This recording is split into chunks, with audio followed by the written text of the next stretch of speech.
We have not talked in 20 years, and I did a TED Talk myself, a TEDx talk. It was called The Power of These Four Words. Ken Harris, shout out to Ken Harris, ETC Gymnastics. Great coach. Great coach. It was called The Power of These Four Words, and it was called The Four Words Where I Believe in You, and how when you actually communicate those words to other people, what that does. It unlocks something within them that says, you know what? I may not know exactly where I'm going, but this person sees potential in me, and they have lived the journey.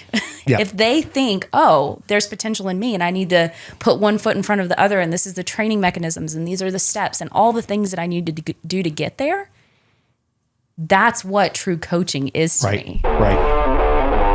From the business capital of the world, the Big Apple, New York, Middle Tennessee, it says here. Sounds riveting. It is. This is the Mostly Middle Tennessee Business Podcast, a podcast about Middle Tennessee business owners and professionals. Mostly. Yeah. Thank you, Matt Wilson, the Mostly Marketing host.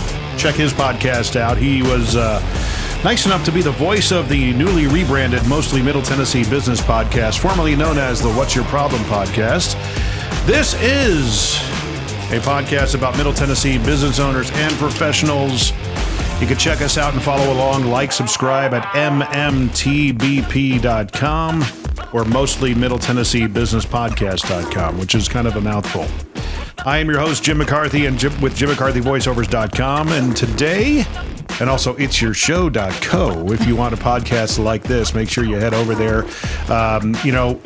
Here's the thing with today's episode. I was having a guest come back. Amanda, hello. Nice Thank to see you for Jim. coming back. Thanks for having me. It's amazing that you did come back. And by proxy, my business partner, you always come in towards the end of the day and say, hey, I'm heading out. And then all of a sudden you saw Amanda saw you, and you guys were in the gymnastics world for a number of years and were very successful with it, and you know a lot of the same people, and you get to talking about business and all the things that you guys know. And here we are, and like John, sit down, we're doing a 3-person podcast today. So very special edition of the podcast. Correct. Yes, you just were on. Just a week ago, you convinced me to do a podcast. I know. We did it. I told you no more this year. The reluctant social entrepreneur has returned wearing a great shirt, might I add? Yeah. Yes. I did that on purpose. That was for you. But more importantly, it has been a wonderful reunion with a prior coworker, I have found out. That's crazy. We spent time together 20 years ago-ish. Wow.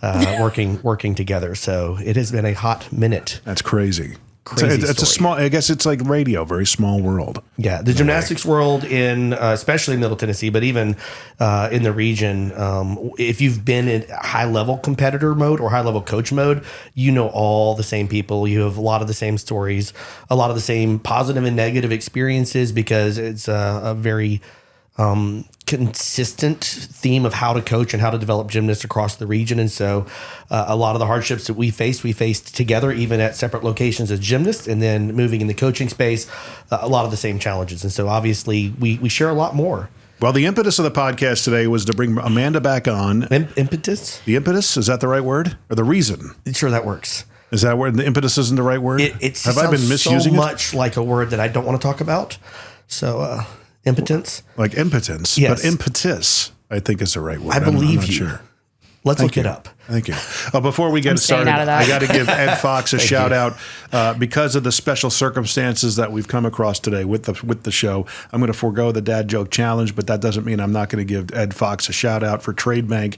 If you need a service that will really help your business, if you want to get into an alternate economy that involves trading with other businesses for pennies on the dollar, whatever it costs you for your service, your product, that's what it will cost you. You can actually trade across the platform with other businesses for maybe paper supplies, other supplies, maybe telephone service systems, that kind of thing. Look into it. Trade Bank of Nashville, Mr. Ed Fox. He's always available for a coffee. I would reach out to him. You can find him on LinkedIn, Facebook, Instagram, all the different socials.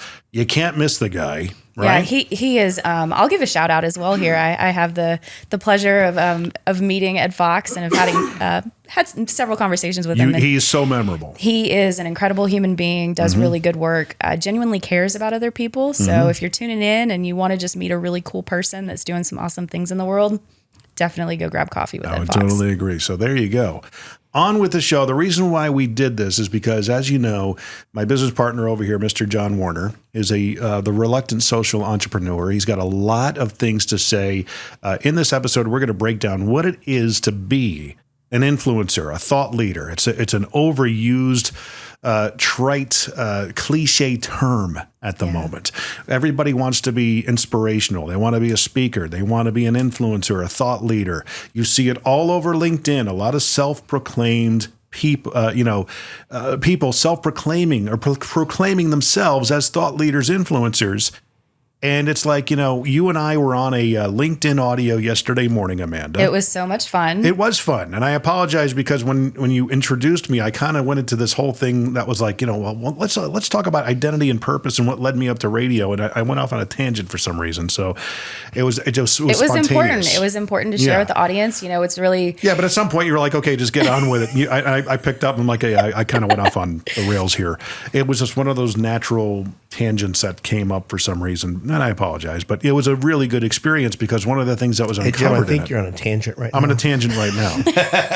This is going to be great. One of the things that we uncovered is the fact that the people who I think are going to really matter and speak into the world are the people who are create their own gravitational pulls. Agreed. And that comes from what falls out of their mouth, not how they look, not what they say about themselves or borrowing other thoughts from other people and claiming it as their own. It's truly the passion that comes from within, not from externally, because I want to be a speaker, because I want to be a social influencer.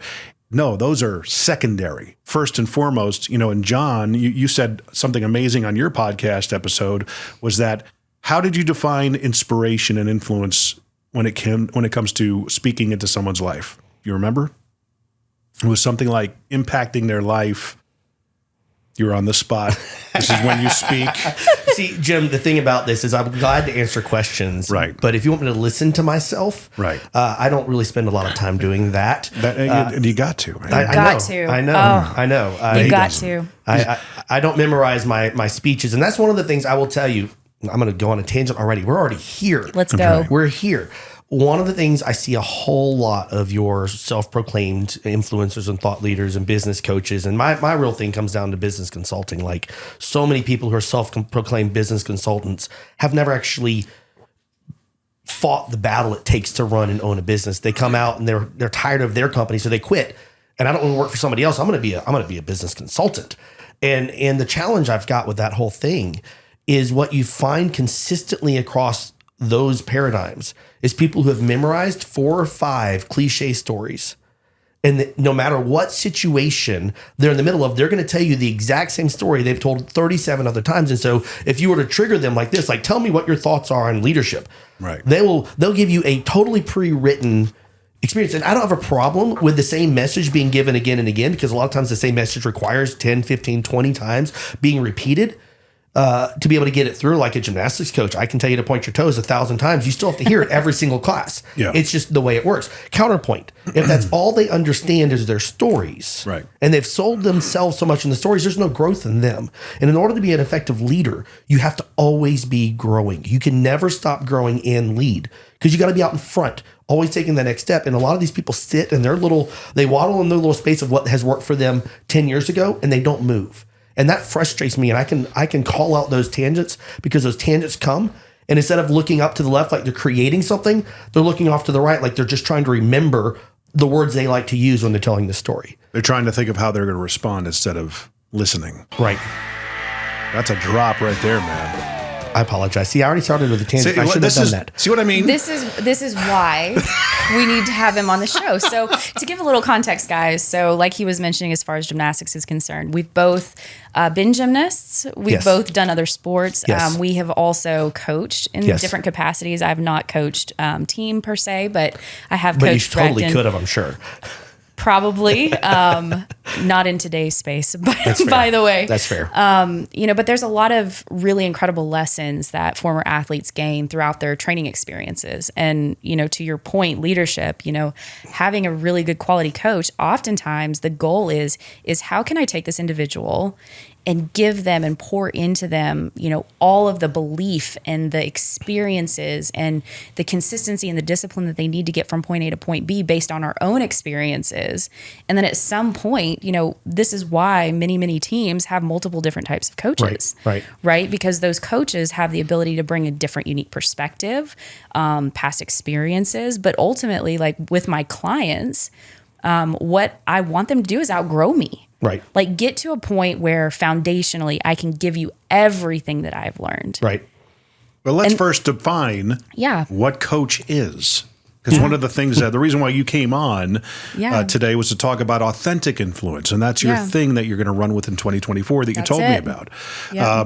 Let's define that. Let's define what a coach is. Let's define what an influencer is. Yeah. What is a thought leader? Easy. I mean, it's really complicated. I'll make the point though. I know I'm easy. We have very tongue-in-cheek in this moment. Coaches, super coaches, whatever you want to call them, that give momentary shots in the arm of motivation and inspiration. Coaching to me is someone coming alongside you every single day and is there with you, watching what you're doing, and that's what it is, in my opinion. Am I wrong? So I think we all have different unique experiences with, in quotations, coaching. So coaching is a word, right? And we all have different unique experiences with that. I've had the opportunity to collaborate in sports as well in business with really good quality coaches as well as not so good quality coaches, and oftentimes those coaches. So coaching for me is, like you said, Jim, walking hand in hand. Right. It's not, I'm going to tell you how to do something, then you do it. It's, I'm going to give you the flexibility and freedom to actually do it yourself, but I'm going to walk hand in hand and support you along your journey. And I'm going to get you from point A to where you want to be in point B. Right. And to me, that's what a good true coach is understanding quality leadership. There's a lot of terms out there, heart-centered leadership, others first, focus leadership, servant leadership, eaters eat last, that kind of thing. Yeah, there's a lot of that. But like true coaching is hand in hand, like you said, walking and helping elevate. That's another word, right? Elevate the lives of other people based on what they're trying to accomplish. That's right. And I would take a step in addition to. Yeah. First off, can you do this? Yeah. Because I can't see your face. No, like turn this part down. Yeah. Bend that last knuckle. Yeah, and then bend turn that up. There you go. Nice. You know what? I hope we got all that on camera. That was really elegant. I don't want to break it. It was really now I can see you, because before I just saw like a big bar across your head, and it wasn't nearly as nice to talk to somebody with a bar. I mean, never mind. Mic technique from John Woerner. Thank you. I do what I can. See, this is coaching. I just coached her. No, so to the point, and actually, this is a great segue. Look at this. The thing we have to add to the coaching experience is not just walking hand in hand with them, and that you have to see where they're going first. Yeah. You have to see the potential in them that they might not even see in themselves. One of the big things about effective coaching is saying, hey, what I see in you is the best version of yourself. And my job is not to make you as better than somebody else. It doesn't matter what anybody else does. If they can score higher scores than you or dunk more baskets than you, what matters is that you have potential to be this person. Right. You have potential to be world class at this, but not everything. But this is where you're unique. A great coach sees the potential and then hand in hand slow walks that person from completely, I don't see that in myself, to okay, I can begin to believe you because we've taken 3 steps together and I begin to feel this way, to, oh man, I know where I want to be world class. And I want to be world class in bars or beam and gymnastics, or in financial management or cash flow if it's business, whatever we want to call it. We want to be the very best version of ourselves. And a coach brings that out of you, and then they can see the process, the path from where you start, and they can see the final product, and they get you there. And that's the thing that I think most coaches forget. We used the word earlier. You used the word earlier. Here we go. You said motivation or inspiration almost interchangeably. Yeah. Those are completely different words, right, with completely different meanings. Mm-hmm. See, a motivator is somebody who externally helps you to pursue something external to yourself. Somebody who motivates you is somebody who says, hey, there's ice cream on that seat over there. Go get it. And you're like, I want ice cream. I'm going to go get that ice cream. The thing about it. Do you have ice cream? I really wish I had ice cream. In fact, Ed Fox, if you know any ice cream companies are willing to trade with us. Coffee shops too. Yeah, we want to trade for ice cream. But back to the point I'm making. Yeah. Motivation is a short-term gain. The ice cream will melt if I'm not there fast enough. It's something that I might enjoy for a moment, but it's going to go away. Inspiration is never an external aspect. It's always an internal aspect. It's something that you help somebody inside of themselves produce a desire that feeds itself. And so if we're going to be effective coaches, we can't simply motivate with discipline or rewards. We have to inspire them to understand that the actual goal here is that they become the best version of themselves possible, and they have to feed that internal process of going and getting it on a daily and regular basis. And the coach feeds the inspiration. But the inspiration only lives inside of the individual you're coaching. And so we have to say effective coaches inspire people. Right. Ineffective coaches just motivate. So we have not, so if you're tuning in, and we have not talked in 20 years. We've not identified ourselves. Yeah, we have not talked in 20 years. And I did a TED Talk myself, a TEDx talk. It was called The Power of These 4 Words. Ken Harris, shout out to Ken Harris, ETC Gymnastics. Great coach. Great coach. It was called The Power of These 4 Words, and it was called the 4 words were I believe in you, and how when you actually communicate those words to other people, what that does. It unlocks something within them that says, you know what? I may not know exactly where I'm going, but this person sees potential in me, and they have lived the journey. Yeah. If they think, oh, there's potential in me and I need to put one foot in front of the other, and this is the training mechanisms and these are the steps and all the things that I need to do to get there, that's what true coaching is to me. Right. Hey, Middle Tennessee electricians, handy women and men, and just those of you needing better commercial LED lighting solutions.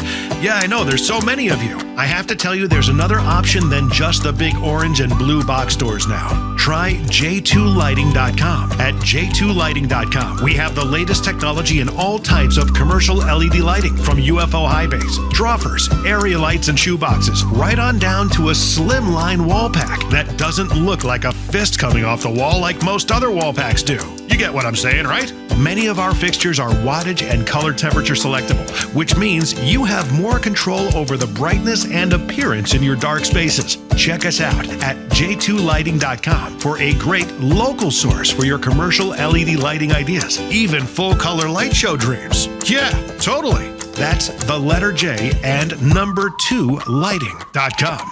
j2lighting.com. I had the opportunity to work with really good quality coaches.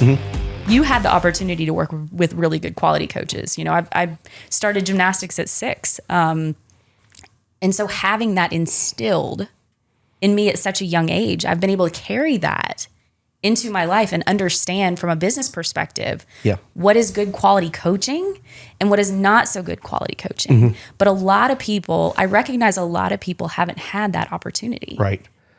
Yeah. And to add to that point, when we talk about the impact of a good coach in a sport on your life, when I talk about gymnastics and people ask me, well, what do you think about this gym or that gym, or watch this coach and tell me they know I'm an expert in that field. I've proven time and again. And the thing I typically look at when I'm looking at that is does the coach consider this a whole life development, or is it just a sport development? You see, if I'm telling someone to swing the bat faster, and all I care about is how fast they swing their bat or how fast they throw a ball, then I'm missing the fact that you're influencing a person whose entire life will reflect how you influence them today. My method of motivating people, I can tell you the exact gymnastics coach in my life who taught me how to motivate in this way. And I can tell you the conversations he had with me before and after competitions that had nothing to do with how I performed. Had everything to do with how I interpreted my performance in myself, because he cared about my whole life. And I am now 40 years old. This was when I was 8 to 10 years old. So literally over 30 years ago, I can give you word for word the conversations that this person invested in me to change my perspective on who I was. And so I look at coaches in gymnastics and I'm like, hey, that gymnastics coach is committed to the well-being of that person for their life. And they're going to learn discipline and work ethic and focus and the ability to overcome fears and overcome traumas and heal well, because a great coach is influencing them in great ways. Or I can look at the exact same thing and say, hey, that coach only cares about their performance, and they're going to always feel able to perform, always criticized, always unable to accomplish the task that the coach has set before them. And it's going to impact their entire life, because everything that they confront as a challenge is going to resonate with, if I don't perform, I'm not good. And so I will tell people, don't go under that coach or do under that coach, because I see how they engage the gymnast, not as a gymnastics coach. In fact, gymnastics is the smallest part of that equation. The biggest part is how's it going to influence their life long term. That's the big part we have to look at in business the same way. We can business coach to results all day long, but you never actually enhance the human. And that means as soon as you walk away, there's no growth. So you mentioned, This is kind of like dropping bombs. I'm kind of stealing from Brad Lee right now. He drops bombs. I do the CSI sting. You know the show CSI? But you just interrupted her, and she has so many great things to add. Sorry. I was gonna. You asked me earlier about authentic influence, right? This is being authentic. What did I tell you? Like the reality. This is exactly like, see? Holy crap! It's like, just pull the string and let him go. I'm sorry. Well, because I'm sorry. Don't apologize. This is beautiful, because being truly authentic means that you know who you are. You lead with passion. You lead with curiosity. And guys, this man cares. That is one of the biggest things that I see missing in leadership. Like true coaching, true leadership is like, you may care about the financial value exchange, but do you truly care, authentically care about who this person is as a human being? And can you develop them based on your knowledge, based on your skill sets? And so with authentic leadership, like I have to know my lane. I have to know my guardrails. Like I was in a conversation earlier today with an individual, and he was asking me about, can you help me with this? And I'm like, no. You don't know it. I don't know it. Stop pretending that you do. Stop pretending that you do. I don't know these things. And so now that I've, put forth the energy and the effort, seen some successes, seen some failures in business, like I know who I can help serve very clearly. And I also have enough compassion and enough care to where I'm like, I can't help that person. But I've built a big enough community to where I'm you know somebody who can. I know somebody that can, and I know somebody that will do it from an authentic perspective.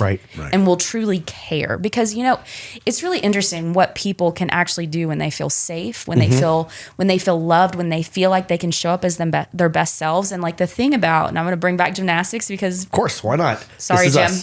Sorry, Jim. You're good. But with gymnastics, like mistakes are expected. Yeah. You fail over and over and over again, and it's painstaking failure.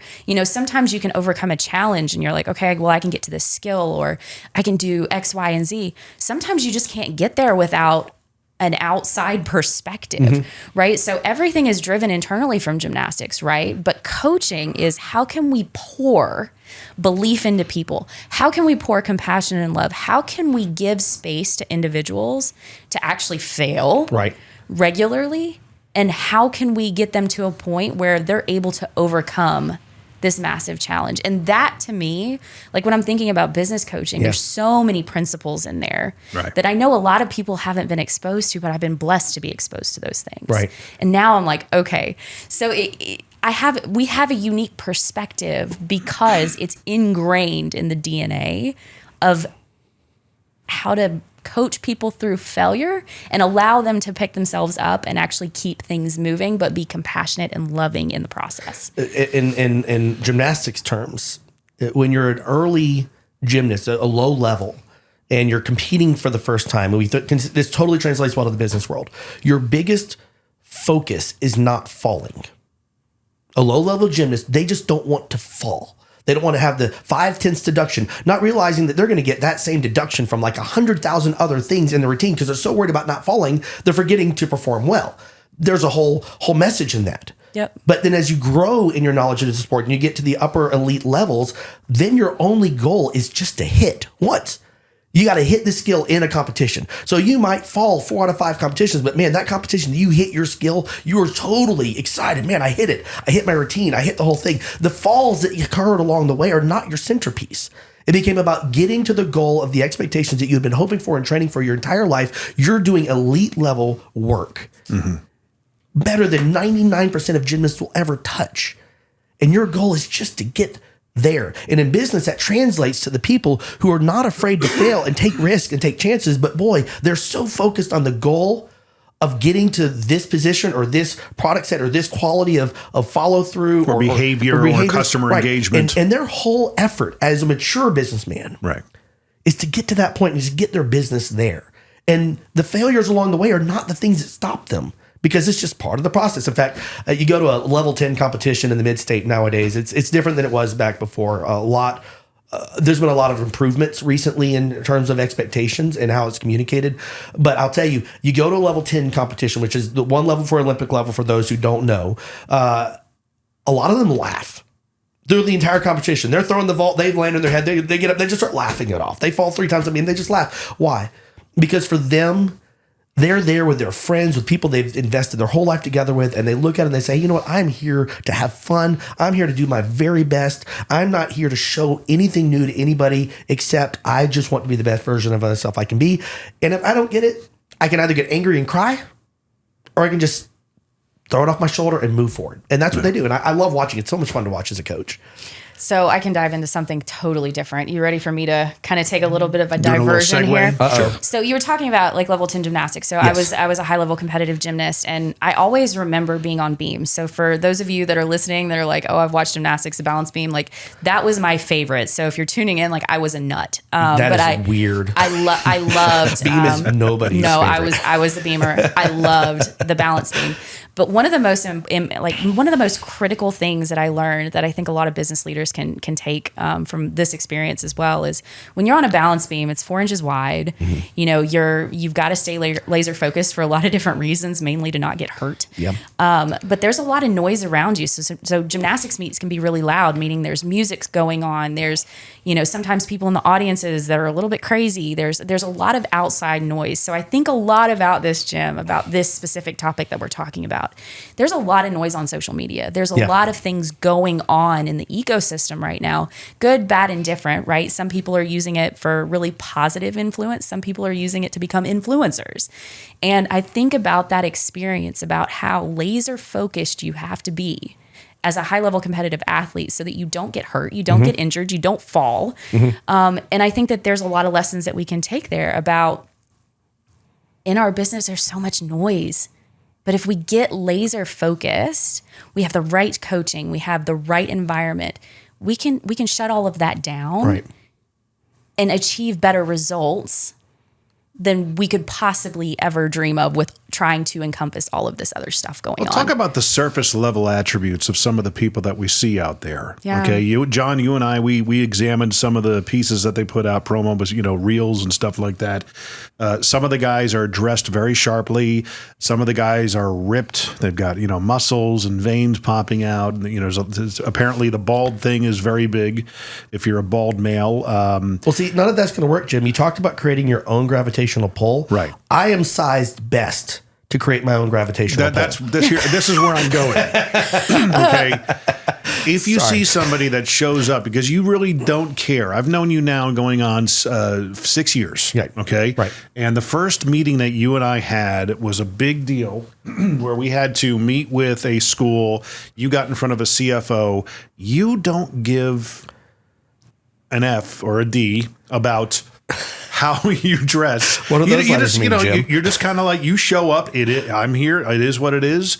But when you open your mouth, even when I first met you, you sat at the table in Starbucks, and I was like, who is this guy? He's sitting at my table.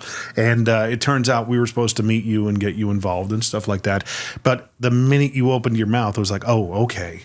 Okay, now you got my attention. And that's the thing I think a lot of people need to take special attention to. How are these people on the surface level, first impression wise, coming off? If they're trying to use flashy videos, the zoom effects, because everybody's trying to get that equity of that 3-second attention grabbing notion. Okay.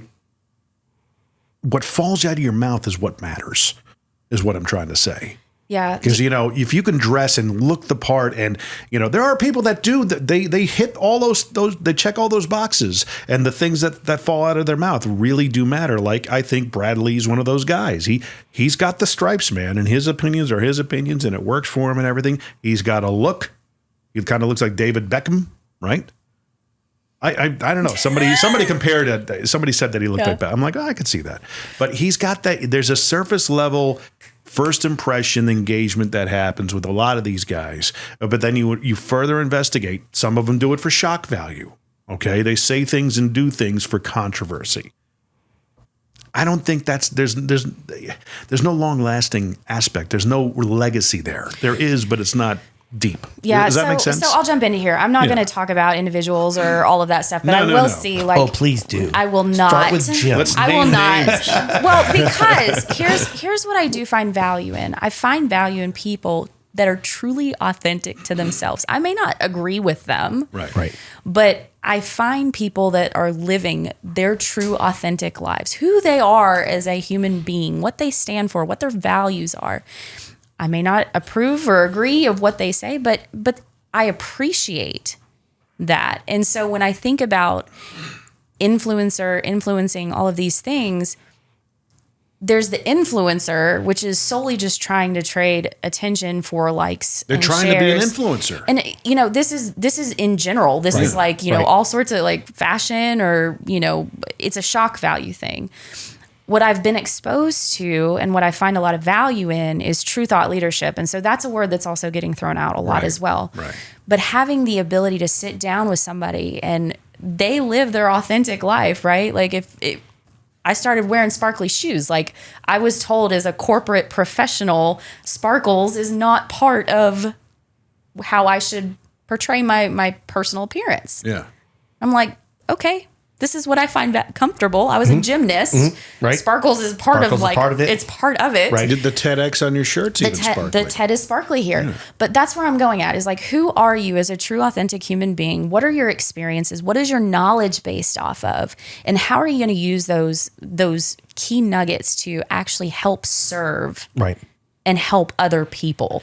The reality is like we live in a digital world, right? So social media, LinkedIn specifically, I do a lot with LinkedIn. This podcasting, speaking, there's an opportunity there to generate opportunities for your business. Right. So as a business owner, having digital influence is valuable. Right? Yeah, I know you're pointing at me right now. I'm looking at you because you're seeing the same thing I see. Because I'm seeing the same thing that I see, and that's why I'm going to talk a little bit about TEDx Old Hickory here. Sure, that's why you should. This is why I like the TEDx platform, and I'm no representative of TED. I'm the organizer of TEDx Old Hickory, and we had our first event August of last year. I worked with 16 speakers, and the beautiful thing is everybody has ideas. Right. And if you stay truly authentic to yourself, your knowledge, and what you want to deliver to the world via your voice, there's really powerful things that can happen from that. Right. And so oftentimes when we think about professional speakers, right, I do a lot of speaking at this point, we think about people that are incredibly loud. Mm-hmm. Or like, I'm going to get up on stage and, Brendan Burchard is a good example of this. He's an incredible speaker and he jumps up and down on stage.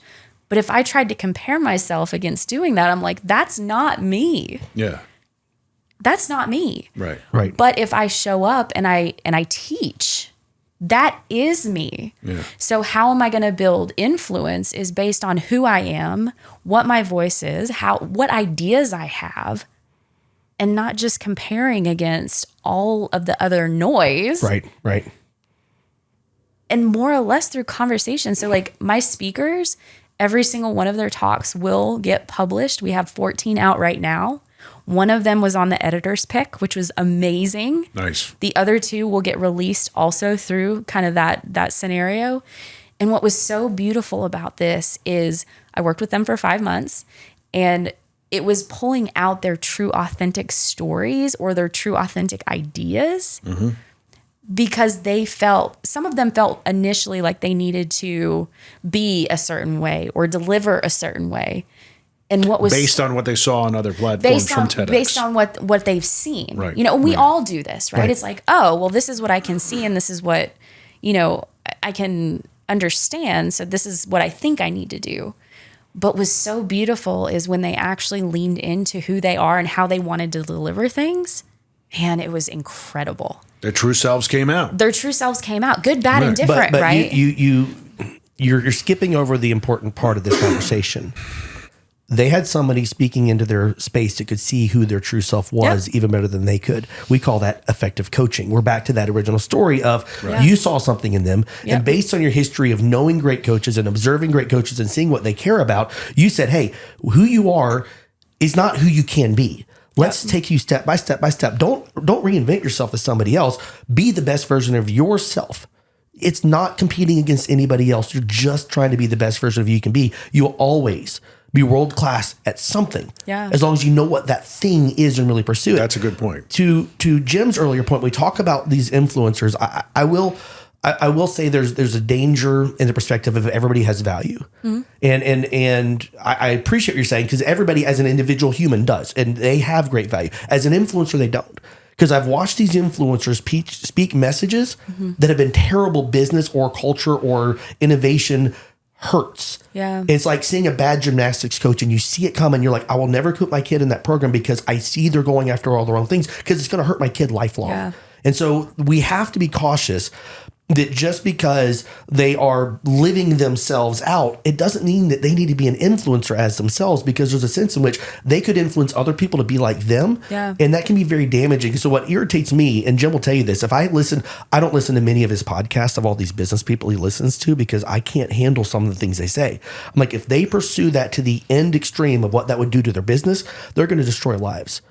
And that's an issue. So here's where I'm coming from with this. I believe that everybody has influence in some way, shape, or form. Fair. You may not be an influencer, right? We may not be communicating things from a digital perspective, right? You need really good quality people to hone in on messaging and how are you going to deliver and all of that stuff. But everybody has influence. So I feel like that word is oftentimes misused. Yeah. Because, so for example, my daughter is 13 and she's got massive influence. Mm-hmm. Student council president. She is very much a leader. Of course she has influence with her peers. Right. That's true influence, right? Mm-hmm. And a good example of this is one of our speakers is a first grade school teacher, and she had never spoken before, right? But she had something so powerful to say.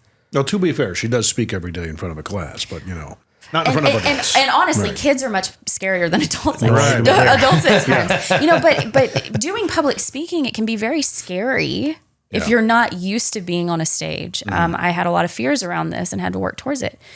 But the way that she communicated her knowledge, her experience, her ideas was true to her. Right. Yeah. It's what she cared about. She had influence.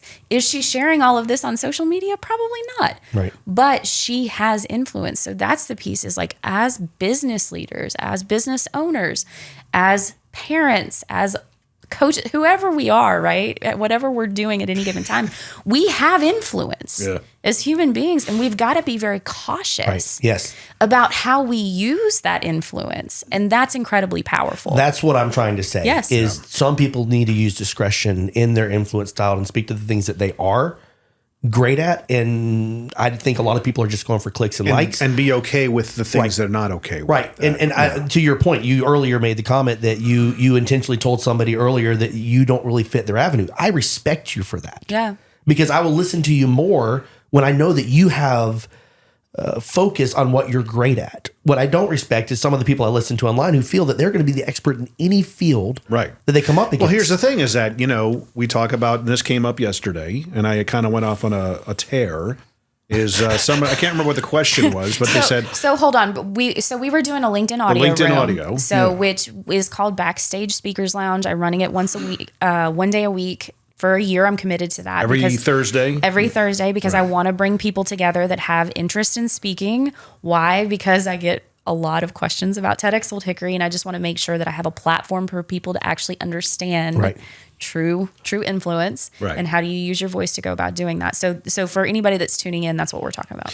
So you had. I love how she plugs things. She resets it. She is so good at plugging things. Like, it's just a natural flow, but she's very good. Like, that is really. I mean, I'm giving you a thumbs up. I'll take that. That is a thumbs up. I'm very critical of 90% of people out there. You're doing a great job of plugging things. She's actually, that is what is known in talk radio as resetting the topic. So even though people are listening continuously throughout the episode on a podcast.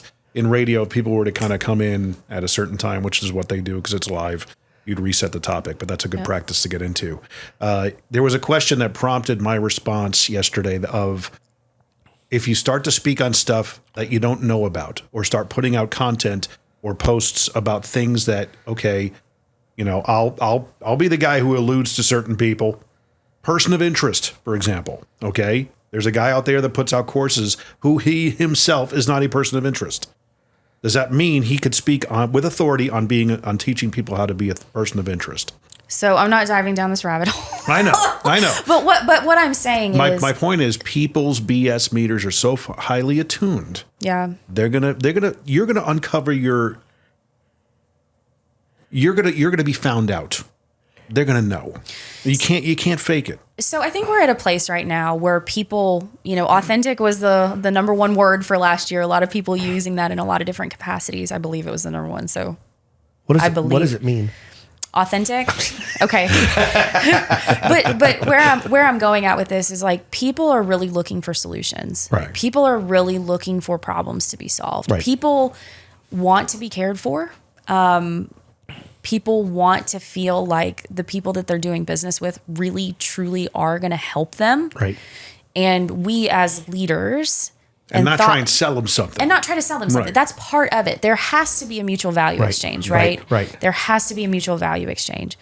But people are looking for good quality leaders that are truly going to help, and they're going to serve, and they're going to get them from point A to point B, but allow them to make mistakes, allow them to learn, allow them to build, allow them to grow. And that's the piece that I think that people are really hungry for and it's very simple, right?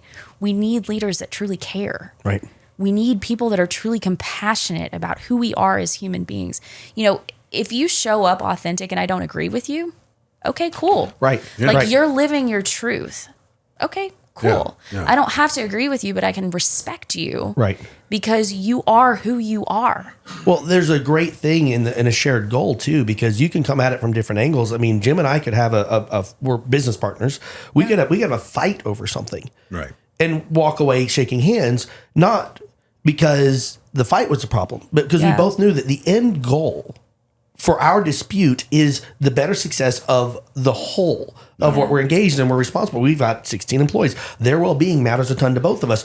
We're just trying to fight for their well-being. And so our argument is just the process of getting the best version of ourselves out there. So if you and I were to talk and we're like, hey, let's be involved and let's help communicate a message out in the field, we might have a different way of going about that message. But the truth of the matter is we have the exact same end goal, which is the best version of our messages, influencing the most people in the best possible way for their livelihood and their longevity. And so the issue is never the conflict. Conflict is only a problem when you have two opposite goals. Self-centered conflict always results in destruction. Interesting. But others-centered conflict or growth-centered conflict always leads to a place of, hey, if we do it well, we have rules about our conflict.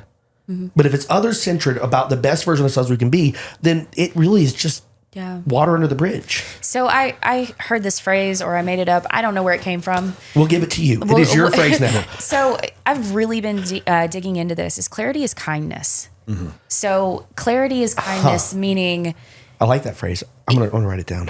Well, please. I don't know where it came from. That's funny. Put it in your email signature. Yeah, I mean, it might have came from me. It might have came from somebody else. I don't know where it originally came from. But clarity is kindness. So as leaders, our goal is to grow our businesses, serve our employees, make sure that we have resources available, help our clients. Right. We have to have clarity. Yeah.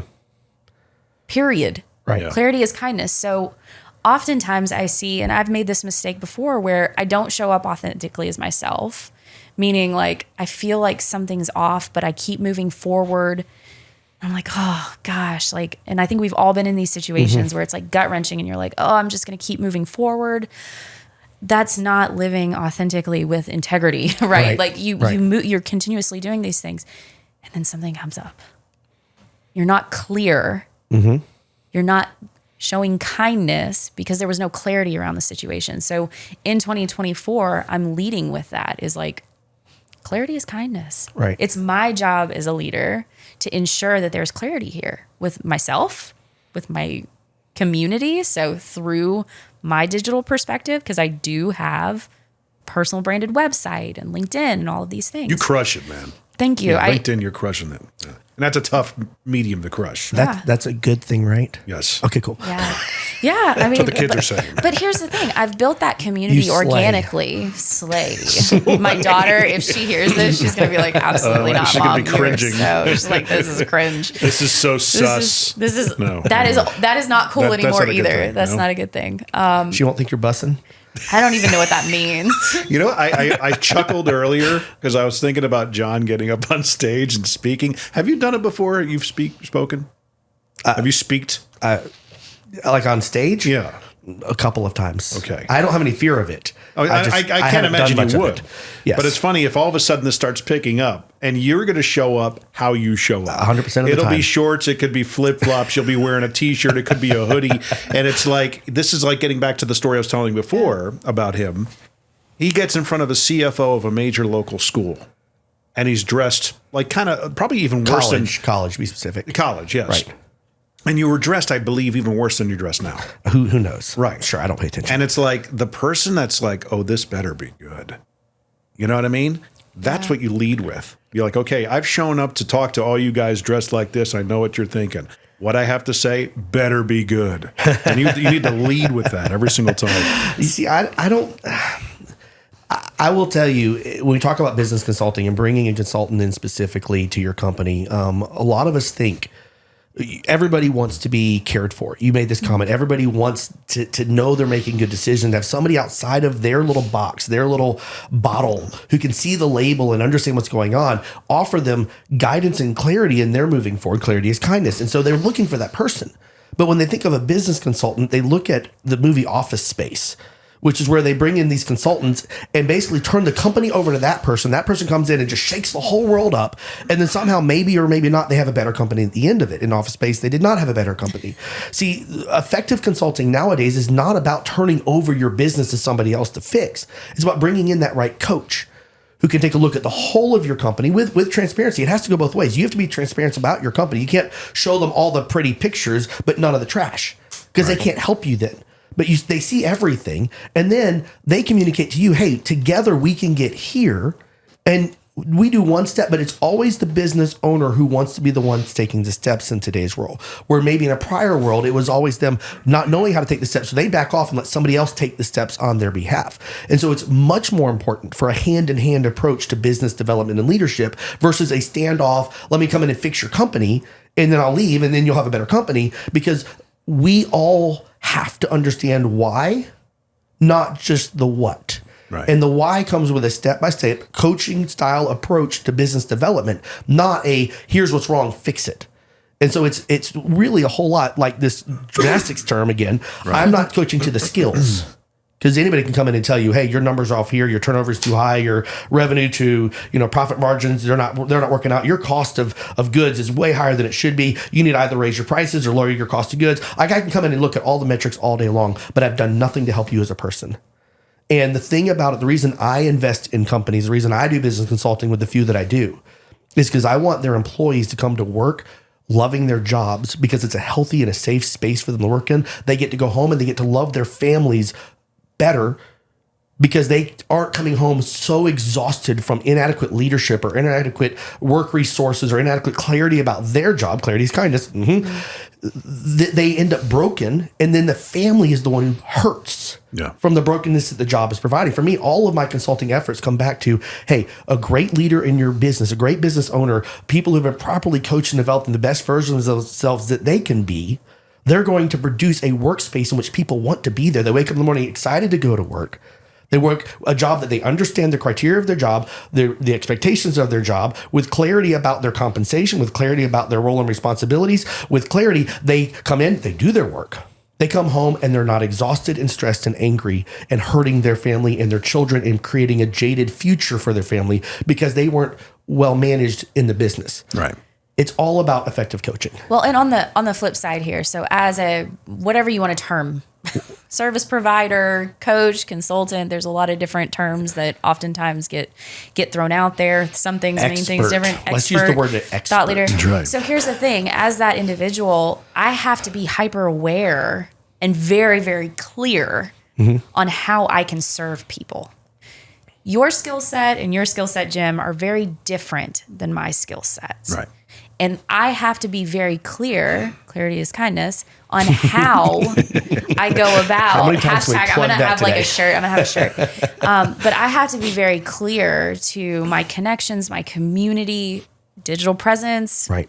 one-on-one conversations on the things that I can and cannot do well. Right. And that's very challenging, especially for startup businesses. I'm a startup. I had to start a company to help support the financial flow of TEDx Old Hickory. And it's very, very easy for individuals to say, you know what, I could probably do some of that stuff. Right. And to go down that rabbit hole. But that's the rabbit hole I'm not going down. Right. Is like, I know very clearly on how I can serve people and how I can help people, and then how to lead authentically with my best self. Right. It may be that I can only take this person or this company or this group of people to a certain level, but then I need to call you and I need to call Jim, and then you guys step in. So Right. I think we haven't really dug into this, but I think it's a really important topic when it comes down to this rabbit hole that we're going down, is strategic partnerships and relationships. Right. So oftentimes, especially larger organizations will find consulting companies that are very large. And I think right now there's a lot of turnover in organizations. People are leaving, they're going into a more creative leadership space. They're starting their consulting companies. I think that some of these organizations have such a great opportunity to pull in really great quality talent, like smaller consulting companies, to that are very hyper specialized, but are also really good quality people, and do really great work for their organizations. Right. And so I think that there's such a cool opportunity if you find the right person, the right company, but then also as the right person or company, if you are, having a strategic partnership network is Right. so powerful. And that's something that, I've taught on this. I've done really a great job of building out my community of really good quality people and really good quality companies all over the place, right? But I know, like, I may not be able to serve this client, but I know wholeheartedly that I need to make a connection here. Right.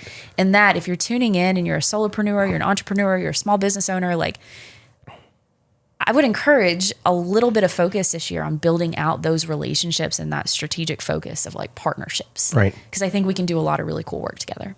And in some way, we're always doing it. We are. Yeah. Yeah. I mean, you know people, John. You know how to bring people in. I know people for sure. Strategic partners, Ed Fox. Yeah. Well, and it also is not just bringing them in, but understanding like, living authentically is like, if my gut is telling me that this person is doing something that I'm not in alignment with, that is not a great person to make connections Right. to. Right. And that's something we know nothing about that. But here's the reality is oftentimes people will set up strategic partnership networks and may or may not feel like that person's in alignment, but stay there, that path. Yeah. And I think that there is, with people that are leading, once again, it's a hard terms, heart-centered leadership, authentic leadership, whatever you want to call it, right? But people that really have compassion and care and positive intent for their clients, I think there's such a unique opportunity for people that organizations can get some really cool talent right now. There's a void out there for sure. There's a void for sure. And it's a silent, I dare I say, a silent majority. They're just afraid to speak up, What do you mean by that? Because, some of the people like for example, on LinkedIn that we talked about yesterday morning on your LinkedIn audio, big personalities, big followings will put out information like, to John's point, that's, it signals the wrong thing. And I had to say, you know what? Yeah, this is not exactly, I'm not sure if this is going to go the way you thought it did, because what you're saying is kind of making you look like a jerk. Not that I say it that way. I say, well, have you thought about it this way? And it's like, well, okay, let's define something else now. Does that make me a troll or a hater? You know what I mean? If you push back on a concept that somebody, the original poster on LinkedIn that's got, essentially what I would call bootlickers in the comment section. That, oh, great post. What a great, hey, let me tag your name so I get recognized. We're going to call them sparkly shoe lickers here. That's right. Please don't get close to me. I pushed back recently on one of those types of posts and explained myself And the way the original poster responded was kind of like surface level, like, really? Okay, that's it? You know, and I would push one more time. I said, okay, let's try it. Think about it from this angle. And over the time since then, the amount of people that have liked my comment, I've never had that kind of engagement before. So that leads me to believe that there are people like, I'm saying what other people are thinking. You know what I'm saying? So there's a void there. Here's the thing that is very taboo. My approach is very different. Right. I don't care about who likes and comments. I do care about engagement, meaning like if somebody says something, I want to make sure that I'm engaged with them because I care. Like I don't use bots. I've never used inorganic methods. I've always tried to build my community organically. And so what that means is like, to your point, like I show up authentic. I've had many different versions. I've learned, I've grown, I've built, but like I show up as I am. Right. And the more I build and the more I grow, the more knowledge I have, the more experience I get, I continue to refine and share that information. Right. Now, it may not resonate with you, Jim. You may have a question and you may drop a comment and it may be something that I'm like, what the heck? Where is he going at with this? Right. But here's Which the happens, thing. you know, sometimes you just don't know what I'm thinking. But where I'm going at with this is I know, Jim, that you have positive intent, right? That you care, that you're passionate about what we're talking about. You may want to stir up a little, maybe not necessarily controversy, but you may be like trying to figure out, hey, what's really going on here? No, and it's like, you know, that latter part of it is not my intent. It's truly going, what? Because I know that. You know, because I you, know. But, you know, but that's the thing is if we can identify in our communities and if we show up authentically as leaders, right? You may say something, I may say something. John, I don't know you well, like after 20 years, but like you may say something, and I'm going to be like, I'm going to ask you a question. So oftentimes when we are in quotations influencers and we're throwing out information for likes or comments or shares, it's not about true thought leadership. It's about how can I generate opportunities based on this stuff. Fashion show. And we can call it whatever we want to call it. Yeah. But the reality is like LinkedIn is a great opportunity. So if you're tuning in, you're a business leader, business owner, entrepreneur, if you're looking to grow your career, if you're looking to get a new job opportunity, it's a professional network. It's a great leverage point. It's a great way to... it's a resource. It's a resource. Right. It's a great resource to use. And it's not about necessarily likes and comments. It's about people having the ability to see your digital presence and see, oh, do I like, am I in alignment with this person? Right. But it's even the people that are quiet, like John, who have a lot of good things to say that the world needs to hear, and it's so frustrating that they don't. You know, and it's, you know, you've got hardly any time on your hands and stuff like that. And I get that. I've actually challenged him recently. I said, dude, just start writing a thought a week, put it on Facebook, put it on LinkedIn. Let it sit out there, see what he does, you know. And I'm not defending my absence of social media presence right. In this conversation, especially sitting across from somebody who seems to be a true expert in that field. Right. I would embarrass myself with my lack of knowledge or thought in the process. I haven't given it much thought. That's right. The honest answer. But I think that's a tremendously appealing part of you. Right. Yes. You know. Right. And we'll call it what it is. So we go to Amazon, we're going to buy a product. Right. What's the very first thing you look at on Amazon if you're going to buy a product? The search bar. The reviews. The reviews. Right. 100% of the time. I'm way before the reviews, I guess. How many stars and what are the top 10 comments? You don't just look at the number of stars. You actually go into the top 10 comments and you get a feel for the product set. Do you look at the 1-star comments too? Absolutely. If it's a product that I'm nervous about, I always drop to the 1-star comments. If it's one I'm like immediately? Yeah, always.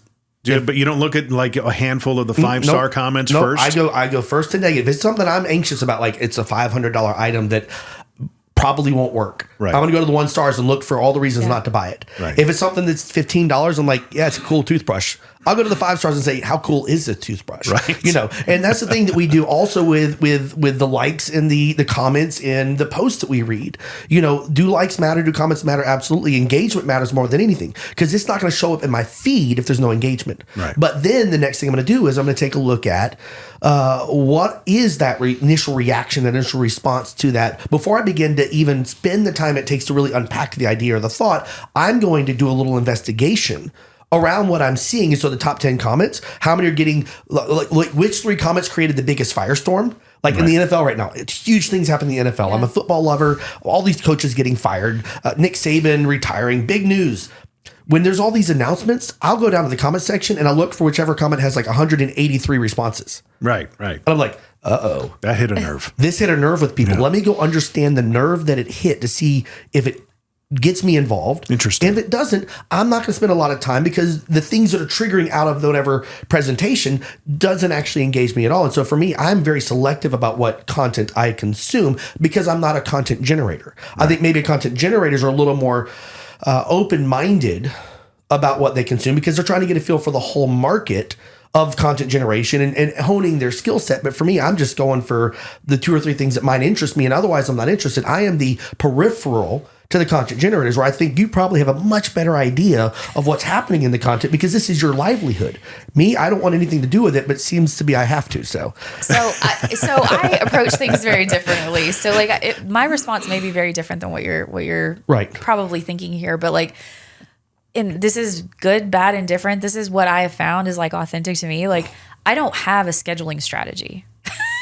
Like I don't have on Monday, Wednesday, Friday, I'm going to schedule X, Y, and Z. And sometimes I do if that feels like, okay, for this month, I'm going to I feel like this is what I want to dive into. But like, it's usually not like that. It's, I had this really interesting thought this morning. Let me expand upon it. And let me share it with other people so that they may find value in it. It has nothing to do, like, I don't care if anybody likes it. Obviously, like if people see it, that brings more visibility to the thought. Right. And we may spark a conversation here, but like, I don't have a month or 2 or 3 month built out strategy because oftentimes when I'm putting content out there, it's like, I had this really cool thought today. I want to like dive into this a little bit. And so, would you say that you're the norm or the exception to the norm? I have no idea. Why? Because I'm leading with like what I feel like. I get that. I resonate should be doing it. Because I'll have like all of a sudden, you get your I get my best thoughts when I'm in the shower, right? Okay. Yeah, they just come. Thank you for that. Yeah, definitely right, not. This okay, Jim. Marinate on that image for a minute. No, thank you. And I apologize for my partner here. So. It just they just come to me, and and I'm going, oh my gosh, and it's like it ignites a fire in you, and it just comes pouring out later. Right. Yeah. That happens to me a lot. Recently, I'll see something that'll just, it's almost like the Peter Griffin on Family Guy. You know what really grinds my gears? That's the kind of stuff that makes me go, oh my gosh, somebody pertaining, well, I'm going to teach you to be a LinkedIn expert. I'm like, well, then you better have engagement on your damn posts, dude. Yeah. And it's like, I did one on signaling the other day. It just came out of me. I'm gonna be Jim. It wasn't planned. It wasn't scheduled. It wasn't anything. Well, let me be Jim for a second because I have to use the deep voice. I don't know what you're saying. I know. That's right. I can't do that. Yes, you can. Excellent. I can't do that. You got to put like breath into your voice. Like you have to breathe. This is going to be one of your clips. It's not the chin. It's the open. Vocal I don't cords. even want to go there. Speaking from the diaphragm. But being beyond that, so let me play Jim for a second. So let's imagine no one in this room that there's somebody who everybody's really insisting gets involved with putting their ideas out there. And no matter what they do, they seem to never get away from a bug in their ear, constantly telling them they need to be more engaged in social media and putting things out there. There's no one like that here. But just to say that was true. Yeah. He's talking about me. I know. And me. It's okay. I'm going to encourage you as well. What would you recommend? Yeah. Let's say that person doesn't think anything of value of their thoughts except, that's an interesting thought. I like my thought. I'm going to ponder my thought for 6 weeks. I don't think I'm an expert in my thought because it's a new thought for me. Yeah. But it's probably a new thought for 10,000 people. How do you evaluate when you're putting out, I had a cool thought this morning, I want to write it down. How do you evaluate what thoughts have value beyond just your own personal introspection that maybe your thought will help spur? Like, how do you evaluate that? Yeah. So am I asking questions? So if I'm not a thought leader in this specific topic, I'm curious. Right. So it's like, I'm going to maybe ask a question here. Right. Maybe start some dialogue and some conversation. If I know what the heck I'm talking about, then more than likely I'm going to put some like type of teaching or some type of like thought leadership content out there. Like, I will say, I did set up a weekly audio room. I used to have a weekly video podcast that I would do. It was called Sports to Suits. So just FYI. And I was interviewing athletes that were transitioning from sport to business. Like, I had a background in this, but I didn't have a formal. I was thinking like sport to lawsuit. I didn't realize sport to like three button suits. No, but like why I started that was for reasons that people don't even really probably even recognize. Like, I had a lot of fear for cameras. We've talked about this before. I wanted to get more comfortable on video camera because I knew that like I'm going to show up authentically. I'm going to do the right thing. So like, even though I was interviewing incredible people and doing that through that platform, it was actually for me to overcome that challenge. Right. And so it was a different perspective. So with the things that I post about, oftentimes, like, I want to see if that's delivering value. How do you anticipate? How do you predict the value of what you're trying to deliver? It may not be valuable at all. Right. That's the point here. Right. Is like, if I feel like, oh, well, I could teach on this, or I could comment on this, or maybe this could deliver value to somebody, then I'll make something about it. If I don't think that it's going to deliver any value, then I won't post it at all. Right. But the goal is like, how can I continue to deliver more and more and more and more value? And then how can I use the platform as a way to learn? Right. So learning from other people that I find value, that I know are showing up authentically as themselves. So I think like if you were to define your consultancy methods and really bake it down, right, I think your title of it would be like healthy culture-centric consulting for business owners. That seems to be the gist, right? Human-fed. It's so hard to put these things to words at times, right? Like, especially creative. Yes. So that's what I'm saying is that, I think to answer your question is identifying what your lane is, and does your lane have a lot of other people in it? Does it resonate with a lot of other people? And if you speak to those types of things, hey, I mean, because I'll just, hey, should I mention the fact that thoughts come to me while I'm showering? What do you think of that? That's the kind of thing you're talking about. No, I don't want to know about that. The answer is no to that. Right. We have 2-on-1 here. So that's why I like LinkedIn. So people ask me, like, why do you, like, I have an Instagram and a Facebook. Right. The Instagram and the Facebook is a closed network. Why? Because I got all sorts of creepy type of things. And I was like, I'm not going to go down that path anymore. LinkedIn is a professional network. Right. So I knew what I'm going to produce is not me dancing on a TikTok, because that's not authentically me and how I'm going to show up. Right. I find a lot of value in learning and leadership and all sorts of other things from a professional perspective. Do you do a rod of handspring full and then start talking? It's like I don't.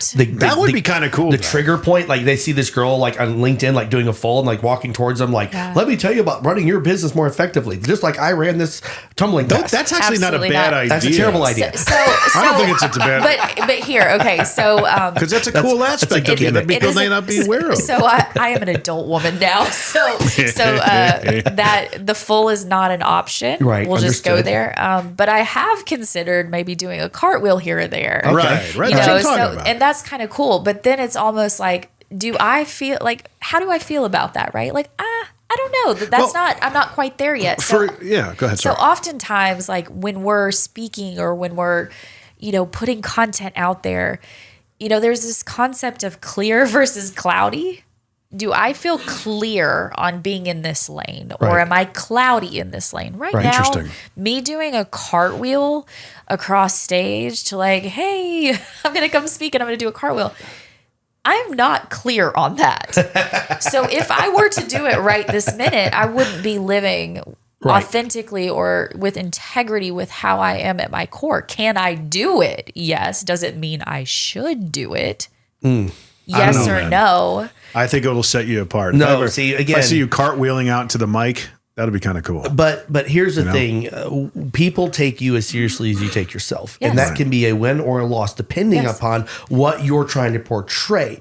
Right. If you're out there trying to generate energy and excitement, cartwheels across the stage is a great way to do that. If you're out there trying to cause them to think differently about their reality, cartwheels across the stage might not be the best approach to the first impression of what you're trying to generate in interactions. You asked the question about how I would describe myself as a consultant. The problem, and this is going to be true for her as well, is which background. Right. What is the avenue through which this company approached me for support? Because I could be a great sales consultant. I am an incredible salesman, an incredible sales coach and developer of salesmen, and I can show number after number after number that proves that factor, but I don't love sales. But I could absolutely speak with great clarity to what effective sales looks like. It could be cultural. But really the thing that I would hang my hat on if I were to say who I am as a businessman, somebody once shot me a picture. It was just a little photo that they said, this reminds me of you. And it was a picture of an unfinished maze. So just like a 3D maze with the walls and everything. And all it was is one red line straight through the middle of it. Mm-hmm. I didn't follow all the paths that most people followed. I just created my own path. The fastest way from the start to the finish was right down the middle, not following the rules. And so for me, my style of consulting is uncomplicating a complicated design. That's what I called you in the beginning. Business is not complicated. And so my skill set is, as you said, decomplicating business. And so if I were to go after it could be a Fortune 5 company. Business is always business is always business. It doesn't matter how big you are. We have certain fundamentals that if you just stay focused on those fundamentals, you can generate success in your company. Let me help you discover what those are. Part of that is culture. Right. Part of that is how you sell effectively and create great client relationships. All of it is when you don't mystify success in business. When you create 17 steps to your success in cash flow, you've already lost the battle. And I've seen those books. I'm like, you don't even get it. The person's going to be teaching a whole maze of approaches to get to the same result, which is this is fundamentals of good business. That's my skill set that I would hang my hat on. But how would I go to somebody and say, your business is too complicated, let me fix that for you? That's where I lose insight. So I don't sell that side of myself as a business consultant. While that is my skill, I would sell myself as a culture person. I think that would be similar to, the thought leader, influencer label being ordained on somebody. Right. Versus creative. Instead of you actually proclaiming it for yourself. Right. Well, and so here's my skill set. And this is the thing about authenticity is you understand how you operate, who you are, where you're coming from, your belief systems. Right.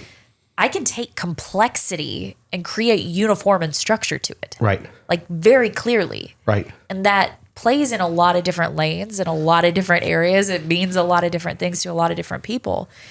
But ultimately, what is my background? What is my skill set? How can I productize this? And here's the hard part: productize. Is how do I communicate the value in a way that people can understand? Right. And that's the hard part, is because there's a lot of buzzwords.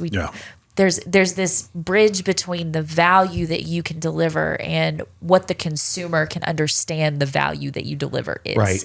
And that's where clarity is kindness. Because if you do, my background is sales as well. If you do enough discovery work with individual humans, you're always going to deliver value because you're going to unpack stuff, right? So in a discovery call, it's about, what are you looking to achieve? How do you go about doing this? What's your current process? Who are you currently surrounded with within your business? Right. What are things that you just can't overcome? Right. And can I help solve this problem for you? Right. And me as being the resource, if I can't, then okay, I have got a group of people that can help support you and let me connect you to them. Right. And so it's being very clear. Right. And that's the hard part, especially with skill sets that are creative. And, we go out and we ideate and we do all these crazy things. It's how do you take that and how do you productize it so that people can actually consume that? And I'm challenged with this. I think as solopreneurs and entrepreneurs, when we're not selling a widget, right, as a service provider, we are challenged with this consistently. Right. And it's, how can you use your digital influence? How can you use some of these platforms or these programs to attract the right people versus having to hunt every single time? Right. And that's the piece that, we talk about social media, but I have found that in social media has some gaps, and I want to talk about those because as business leaders, I think this is very important. Having a personal branded website has done wonders for me. And this is why social media casts a wide net. Okay. And I kind of specialize in LinkedIn, not necessarily Instagram and Facebook. But what you don't capture is really important information. Email addresses, phone numbers, all of these things. So if you have an operational system that you can actually get some of that information in and deliver value in return, that's when you can actually start developing relationships. Right. So once again, if you're a business leader and you're using social media as a strategy, that's okay because it's casting a wide net. But to actually build targeted. a business, right.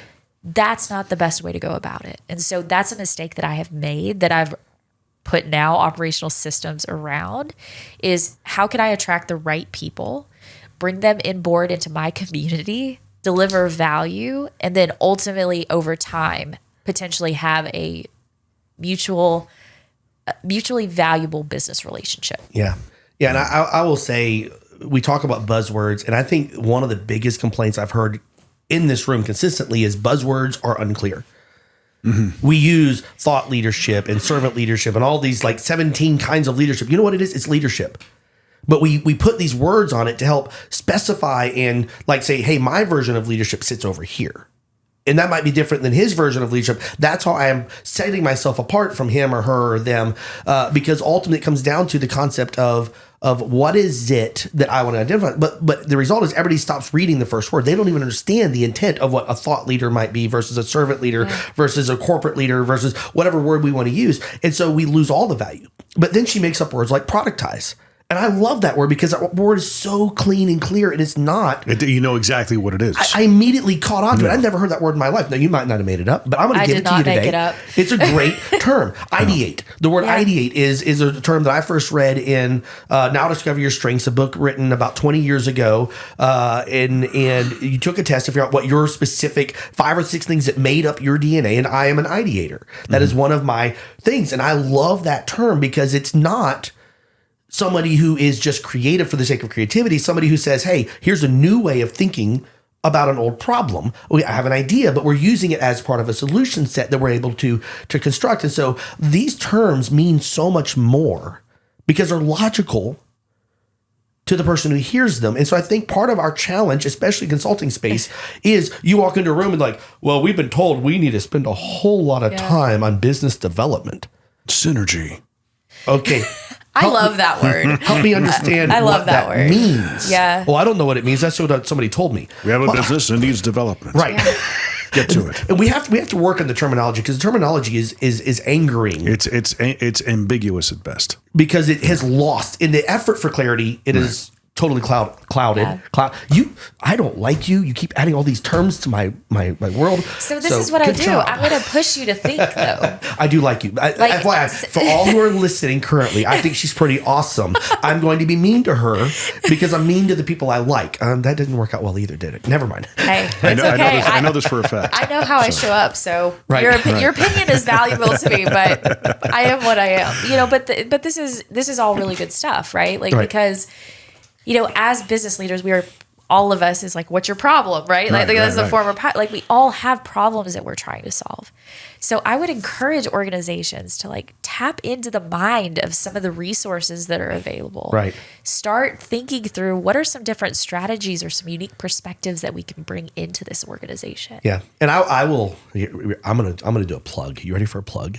I mean, it depends on what it is, but sure. Doesn't even JimMcCarthyVoiceovers.com? No. For those who are afraid of bringing somebody into your circle of trust, you don't even know what an outside influencer is going to be able to do in your space. One of the great things about presentation, TEDx as an example, those seminars where you bring in 8 or 10 great thought leaders, is you get a chance to get a feel for what is really going on in the minds of the people out in front of the space, out in front of the concepts, the people who've studied with great depth and intensity how to most effectively engage your issues. And you might walk out of there saying, man, I had never even thought of that concept before. So now I need to stop and rethink my business. Do I know anybody? Are there any connections in my space? Can I reach out to the TEDx crew and say, hey, I really wish I had someone to come help my business who was really an expert in this because you said this presenter said that. I don't even know where to start. So don't worry about bringing somebody in just yet. But get out there and begin to discover what your gaps in expectation and understanding are because you're going to have them, even if you can't see them. Expose yourself to bigger thinkers, not maybe than your intelligence, but in areas that you might not have thought of, and then work to begin to solidify and close those gaps in your experience to make yourself the best business leader and culture developer for your people that you can be. Yeah, a shameless plug here. Was that a good plug? Was that a good plug? Did I help? But okay. I need one too. Oh, she needs a plug. I need a plug too. But here's the thing is like, I don't know if this is going to work or not going to work, but like part of a great way to engage an outside resource is a workshop.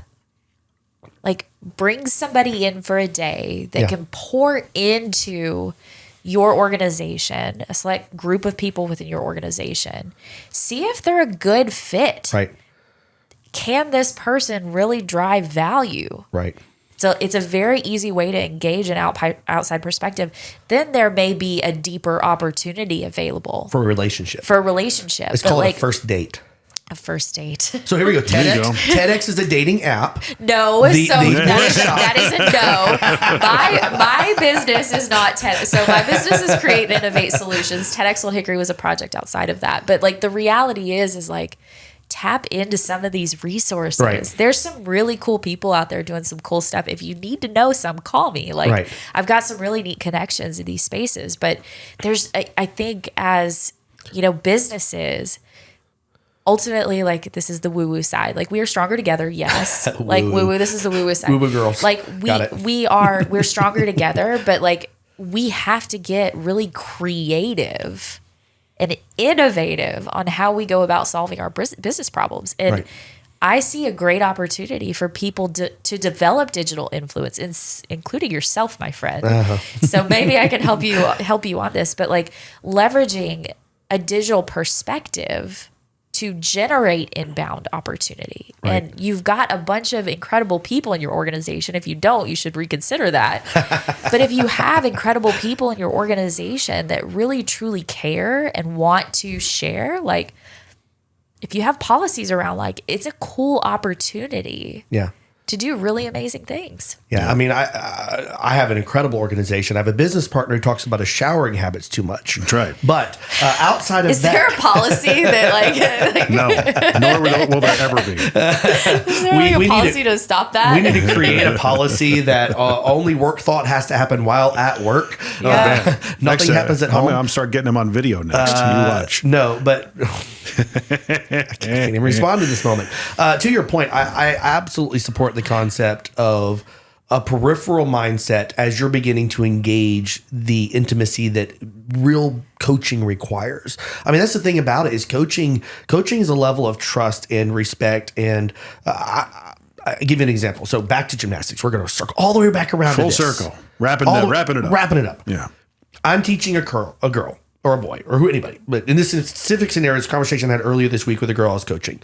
She's trying to learn a skill called a back tuck. It's where you pick your feet up off the ground, you pull them to your chest, and you flip backwards over your head, and then you land on your feet again. It's kind of crazy. And so she was upset with herself. And I said, why are you upset with yourself? Because I'm so scared of it.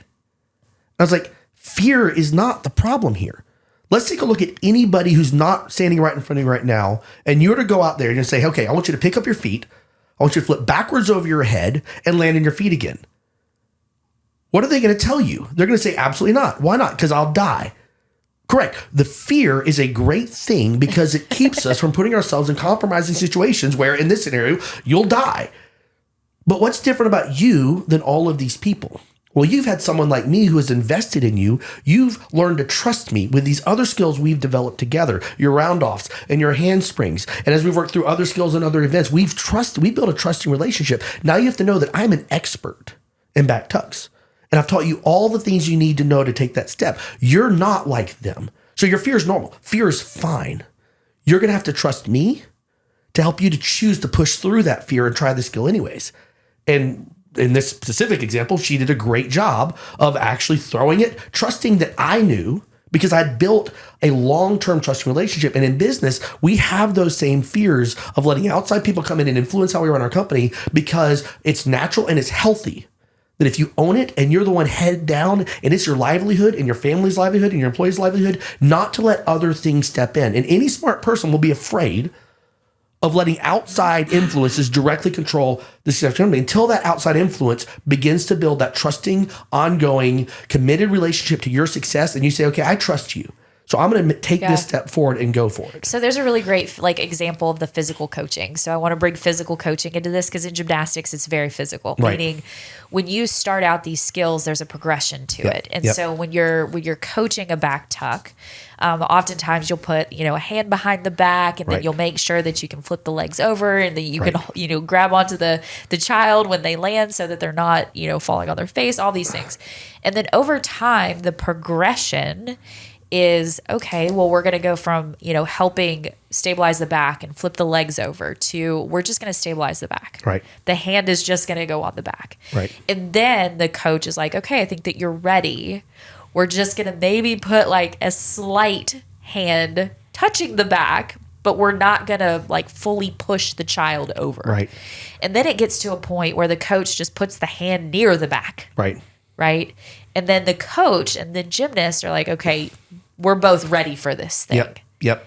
And then the gymnast does the skill and oftentimes lands the skill because both the gymnast and the coach understand that the progression has gone through its pathways, right, and that it is safe. Yes. Yeah. That it is safe for this individual to do it. She's gotten used to the feel of it too. She's gotten used to the feel of it. She's comfortable that the coach and the whole knows. The whole time the coach is tweaking shapes, yes, little things constantly, never stops. Even when they're fully involved, their job is not just to make sure the safety of the child. Their job is to tweak all the little pieces that go into the process and the actions to help it become the safe skill that it needs to be. Right. It isn't that we did 10 with the hands on, now I do 10 with the hands off. That never ends up in success.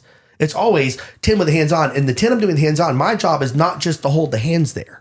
It's also to make sure that all of the positions and the shapes are understood and habits and practiced. And so next time they end up in the situation, they already know by habit exactly how they should shape their bodies. And here's the key. Every single child is different. Everyone. That's right. So that's the piece that is it's really a beautiful thing. Mm-hmm. I used to love coaching. I'm not coaching right now. But the beautiful thing is that relationship. A loss to all gymnasts. I don't know. The relationship and having that trust factor mutually. Right. That it's okay, are you ready? And it's the communication. Yep. Sometimes we don't feel ready, even though the coach says that, yes, you're ready. And then there's that discussion of will you just stand there? Right. Will you just be here to support me so that I know? But every child's different. So if you have a program, and this is going to go back to your initial point, Jim, if you have a program that says, John is going to stand here and he's going to, start with progression 1 and he's going to do it 10 times and then move to progression 2 and do 5 times and then move to, if we implement that type of methodology into our business, we can't expect beautiful results from every single one of the people that are part of it. Because some take 15 times or 20 times to get to that next stage. Or 100. Right. Mm-hmm. The goal is the same. Right. It's just how you go about doing there. And if you have that relationship, you can get farther than a back tuck. Right. Right. So, Amanda, are you fielding all the applications for the next TEDx event? Okay, so please do not reach out to me directly. No. I mean, I know there's an application process, but do you see all the applications and everything? Yes. So we have, I'll tout TEDx Old Hickory a little bit. Yeah. Last year was incredible. I tried to. I got in trouble for it, so I'm not going to anymore. It's okay. Last year was absolutely incredible. We were making incredible impacts. There's another word. We're making incredible advances in our community. Evolutions. Incredible thought leadership. Ideas. Oh my gosh, it's killing me. impacts. So we really crushed this event. It was incredible. Everybody that was involved really felt oh my gosh, this is good. So next year we're excited to have it again. We don't have the date, but it will be kind of probably Q3-ish. The theme is launch. So if you're tuning in and you're an astronaut, I want an astronaut to be on this. But the theme is anything that has to do with launching things, launching businesses, launching movements. The application is live, so you can go to www.tedxoldhickory.com and submit the application under the speakers tab. We have a committee that is incredible that evaluates all of these. We have a process, so if you reach out directly to me, that is not the best way to get through the process. Does it help if you know people that are good? Can you give them a nod? Like, you know. Well, so we actually have on our application, did somebody refer you? Okay. And who was it? Right. So what was the TEDx thing I asked you in your episode? What did you want to talk about? Oh, that was a fly of the mill, run of the mill concept. I know. Yeah, well, it's the idea that every business leader needs to have something outside of themselves helping them make business decisions. If it's only their internal truth, they're always going to be led astray by their emotions and their experiences. They always have to have something outside of it. If it's a book that they identify with, if it's a person, a leader, John Maxwell, Jeffrey Gitomer, Zig Ziglar, who they base their bases. If it's the Bible or a spiritual text where you're coming at it and you're saying, hey, where does truth exist that isn't only in my emotion set? Because when business leaders try to run only inside of themselves, they fall to every one of their weaknesses. There has to be something bigger than them that they all can look to and say, these are the standards under which we run our organization. And he asked me, I was like, this is what I would teach on, but I can't say that's what I would teach on. You just gave me 3 seconds to think of an answer. That totally put you in the spotlight. I know. But here's what I would tell you is that, the beautiful thing about true thought leadership is oftentimes the first thing that comes to mind is what we need to talk on anyway. So when I talk to TEDx speakers and people that are interested in getting involved, like the first question is usually like, hey, what do you want to talk about? And they're like, this is it. And I'm like, there you go. We might be able to find you an astronaut. We just we got an interesting project we're working on, so can't really. So I would love to have an astronaut. Meaning, like when you launch a rocket, that is so freaking cool. Like, what is an idea or some type of thought leadership that you've pulled from that? Well, the other aspect of this, I think you can tie in is your bonus time angle. Oh yes. I was like, am I getting a bonus? Sweet. Do I get one too? Sure. Let's talk.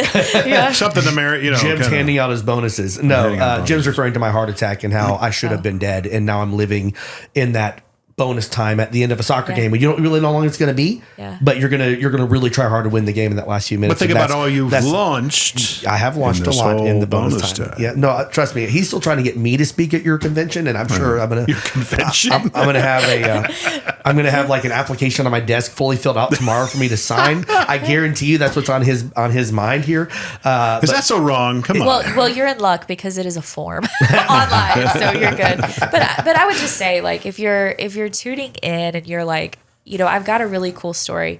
Here's the thing, guys, like people need to hear your stories. Right. Like we all can learn, we all can build, we all can grow with people that are like sharing their true stories. Yeah. Right. And that's the beautiful thing that I love. That's the authentic influence. Bringing it is. Because, full circle. Because I can listen to my daughter and I can learn from her the stories that she's experiencing with her peers. Yeah. That's influence to me. I got to get on another podcast in 20 minutes, so I'm going to wrap it up. So, guys, thank you for being on. Thank you for coming out. John, thanks for the heads up. I got all of 38 seconds of warning. I know. So it was one of those spontaneous type of beautiful situations. Let's just run with it. So that's what we did. And I think it turned out to be a great episode. So thank the both of you. Guys, you're listening. Please follow along. Like, subscribe, share, rate, review at MMTBP.com. This is the mostly Middle Tennessee business podcast. Yes? I was just laughing. I know. I'm still trying to ramp it down. The mostly Middle Tennessee. Yeah, because it's kind of quirky. So please follow along, share. Let us know if you think if there's somebody in mind that you would be a good fit for us. There's a link in the actual website that you can make it actually apply to be a guest. So please do so. MMTBP.com. Guys, thanks for being on. Thank you. Thank you.